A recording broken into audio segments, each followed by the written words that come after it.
you talked about taxes, which want to talk about now. People are the people that are like, hey, look, maybe I could potentially save it, but I'm just don't want to have to deal with another flood again. And if I save it, I'm saving it, but maybe next year, this happens again. Who knows, right? So what happens to people that rebuild? And I know that this is something, if you'd talk a little bit about what you advocated for years ago and what we're actually doing now with protecting. So when people do rebuild, what they're allowed to do and how that affects not what they're allowed to do, but how it affects their taxes.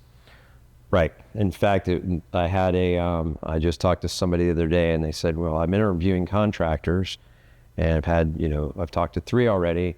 And one of them is telling me, I don't know what I'm talking about with this calamity rule thing. You're going to be treated as new construction on a rebuild.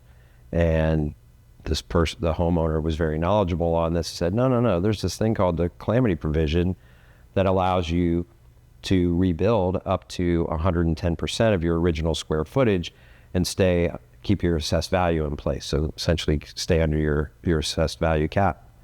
And the builder just would not believe her at all.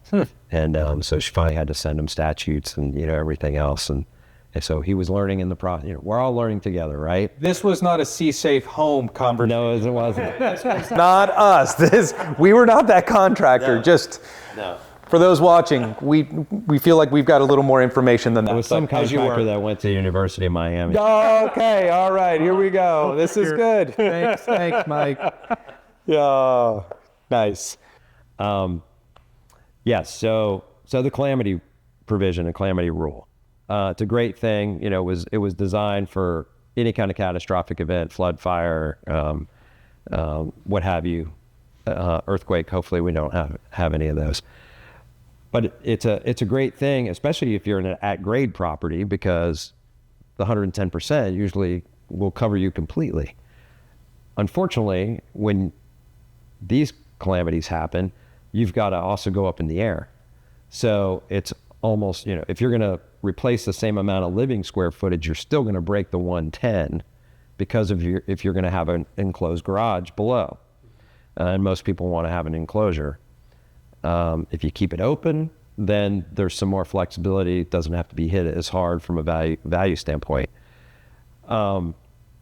That leads into the legislation that actually became a constitutional amendment 2 years ago. It was on the ballot. I was pushing and championing legislation that under the calamity provision, it would have allowed you to proactively rebuild a home or elevate that home and not count that area below base flood elevation against you in your 110% calculation.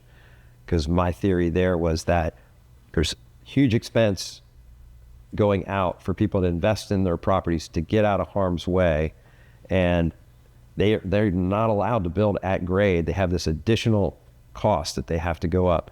They wouldn't normally be building a garage that large, if they had another opportunity. Yeah, well, we explain that to people all the time where people initially think that, they're like, well, I don't understand why it's so expensive.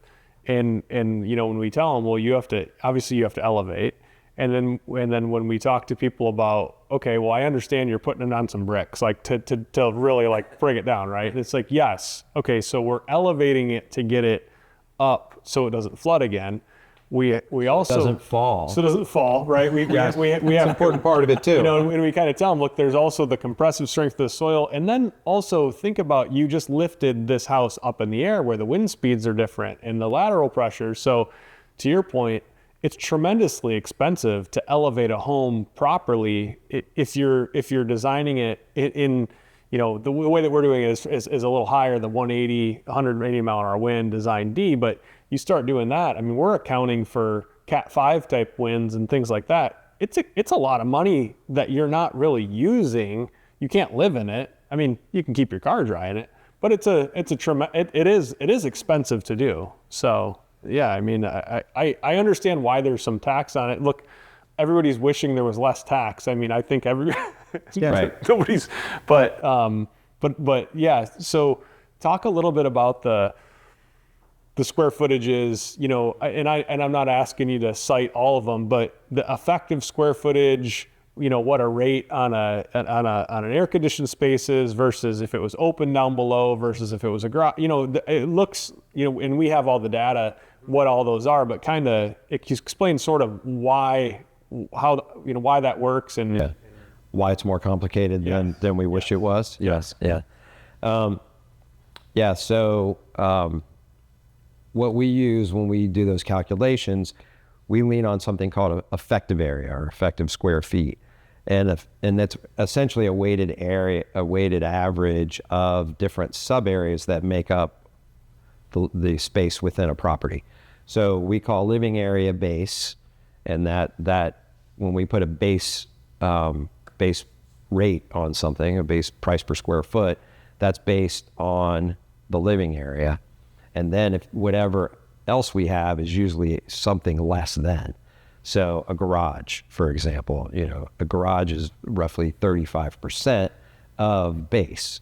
So that, you know, if you used $100 a square foot for base, then that's $35 a square foot on the garage. But then we have, I don't know, we probably have 20 different sub areas, or actually maybe more. There's a lot of little variations because you have base semi-finished, you have enclosed porches, open porches, you know, the areas. There's just lower area finished. We have, you know, all these different designations. So all of those, when you do the weighted average calculation, is what turns into the effective square feet for that home. So that is the number that we take from the old home, multiply by 1.1 to show you what your max effective area can be on a new build or on an elevation. So then we have to take, okay, well, what's the new build going to be, or what's the new finished product going to look like, even if it's an elevated project, or elevated existing home, I should say. So then we need to know those various sub areas to plug in to get the new effective area, to then see is there an excess and some delta there that we have to deal with. We are building a Calamity Calculator to help people with that, because that math gets dicey. Before the storm, usually it's been one-offs. It's usually somebody that already knows they're going to demo, or they were destroyed and they get with their contractor. They already have at least floor plans or some kind of information they can give to us. We can run it and plug it in our system. The appraiser can kind of mock it all up, and then we can give them an accurate figure. This is different. Now we have a lot of people that were damaged and are trying to make financial decisions on how much house can I really afford going forward on a perpetual tax bill into the future. So we're building a calculator that will allow them to plug in living area, garage area, you know, some balcony, porch area, things like that. We'll keep it, you know, simplified, so it's not as complex as all of our sub areas. It's still going to be an estimator, and it's going to be a hypothetical. So it's going to be based on that snapshot in time for that tax roll year. So it's based on our data and our system as of that particular time. You might not deliver it for 3 years. You know, it might be some builders might not. Yeah. But well, not Seasafe. 6 months with Seasafe. Right. 6 months with Seasafe. Right. Thank you. Right. And just to let people know, you have up until 5 years to leverage the Calamity rule. So 5 years from the January 1 following the event. Got it. You have to pull a permit. That's what triggers that you're within the 5 years. Wow, that's interesting too. I did not know that. That's and that is a new law change. As of this January 1, it becomes effective for 5 years. Before that, it was 3 years. okay. So with what we're doing, since we have all these floor plans existing, the nice thing is, you know, when somebody meets with us, okay, we know what the square footage is elevated. Obviously, it's all the BAS, the base square footage, and then we actually give the people the options to say, you know, how much do you want garage here? Do you want some of our homes have exterior stairs with a deck, right? That's how you get in it, through the side, right? And it's just columns. And then, you know, some of them are going to have a very, you know, a 300 square foot entry space with an elevator and some stairs. And, you know, I'm sure that's pretty close to the full tilt, the 1-for-1 type of thing. But the cool thing is we're not starting from scratch. And with our stuff, we can kind of model it out and say, hey guys, look. Or if somebody's like, man, well, what do I do? We had somebody the other day that said, well, what do I do? I don't want I want this size. And we're like, well, potentially don't enclose anything underneath. I mean, that's going to be your best way is to build it with some stilts. You need a set of stairs to get in the home. I mean, you don't really have to have a porch. I mean, so there are some little levers that you can pull. I love that there's a tool that they'll be able to, take the output that we give them and put it into that and then be able to see. That's super helpful. Then they really actually can plan, financially what this is going to look like. I want to make it flexible where it's really easy for them to run scenarios. Just plug numbers in, see what that delta is. Right. It'll show a delta in value and in taxes. Yeah. So it's like, hey, here's how much the garage is going to be.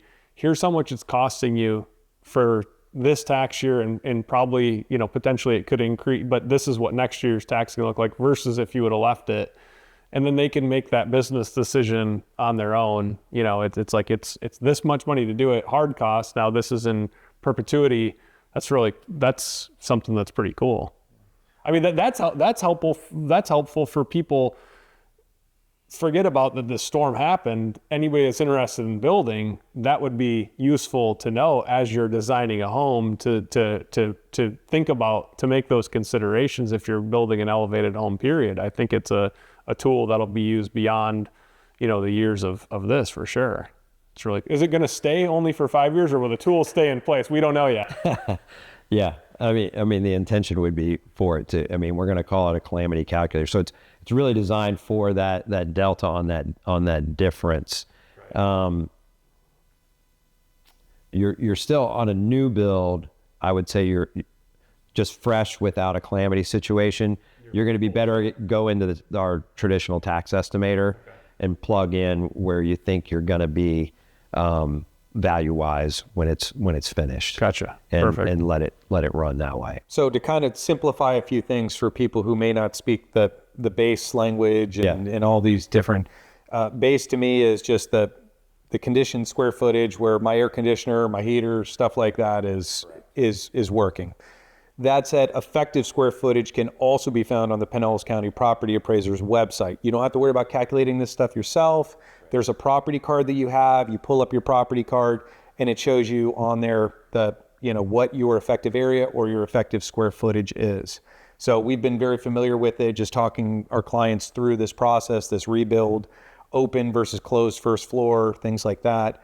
In addition, we've also seen, in addition to the 110%, if we have some of those clients who have homes that are, let's say, 1,000 or 1,200 square feet, and they want to rebuild, it looks like you can go up to 1,500. Yes. So okay. I'm glad you brought that up. So it's 110% or 1,500 square feet, whichever is more. Yes. Okay. Whichever. So if you had an 800 square foot house, you could literally rebuild all the way up to 1,500 square feet, and it's the equivalent of still being under the 110. Okay. You're protected. And is that only for homestead properties, or is that any property? That is homestead and non-homestead. Okay.